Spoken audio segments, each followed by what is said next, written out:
ہم سب کو اس کی ضرورت ہے کہ ہمارا مطالعہ اور پڑھنے کا اسلوب بہترین ہو، اس سے قطع نظر کہ ہم کس قسم کا کنٹینٹ پڑھ رہے ہیں۔ چاہے ہم کسی project plan, web page, magazine, press release, email یا کسی بھی قسم کا کنٹینٹ پڑھ رہے ہیں، اس کو اچھے اور مؤثر طریقے سے پڑھنا انتہائی ضروری ہے۔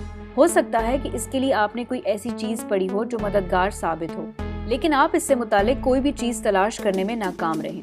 کیا آپ کو انہیں سمجھنے کے لیے کئی بار کتابیں دوبارہ پڑھنی پڑتی ہیں، یا آپ کبھی کبھی جو کچھ پڑھتے ہیں اسے یاد رکھنے کے لیے مشکل کا شکار ہوتے ہیں؟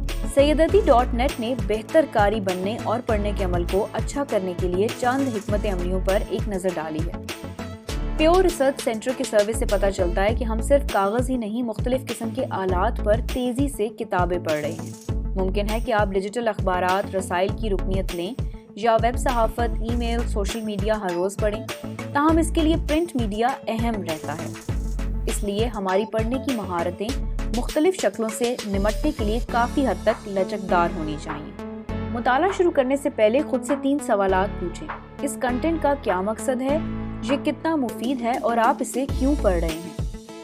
کسی بھی کنٹینٹ کو پڑھنے سے پہلے بنیادی معلومات کی وضاحت کرنا انتہائی ضروری ہے۔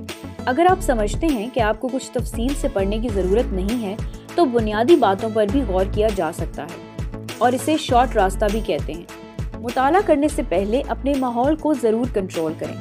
ماحول کنٹرول کرنے سے مراد یہ ہے کہ اپنے آپ کو مؤثر طریقے سے مطالعہ کرنے کا بہترین موقع فراہم کرنے کے لیے ہمیشہ یہ سوچیں کہ یہ کام کہاں اور کب کرنا چاہیے۔